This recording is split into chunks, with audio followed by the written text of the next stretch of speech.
Hi guys, ito po yung ingredients ng ating ice candy. So, napili ko po na flavors, chocolate flavor na palpak po yung ating matling kasi po nilagyan ko po ng mainit na tubig, dapat po normal water. So, sa 500 grams po na powder na Enjoy Chocolate milk powder natin is kailangan dapat 5 to 6 scoop lang po ng ating kutsarita. And then, ihaloin po natin yung kalamay, powder, at saka yung condensed. Chocolate flavor po yung pinili ko para lasang-lasa din po siya. And then, nilagyan ko po ng kaunting tubig at tunawin po silang lahat. Bali po sa 500 grams po natin na chocolate powder, kailangan po is 7 to 8 liter po na tubig. So, depende po nyo, tansyain nyo lang po if gaano po katamis, tama-tama lang po.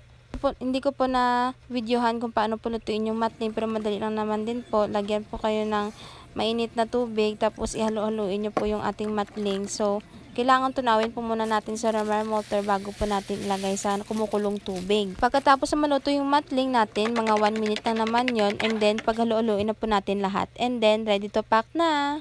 So, nagadepende po sa inyo kung gaano po katamis. Depende po sa tubig na ilagay nyo. Basta tamang-tama na pong tamis kasi po pag mag-ice po siya, baka po hindi po siya matamis na. So, dapat katamtama lang po yung tamis niya para if nag-ice siya, mayroon pa rin pong lasa. 500 grams po na powder, makagawa po tayo ng 100 to 150 pieces po na ice candy. Yun lang po. Salamat!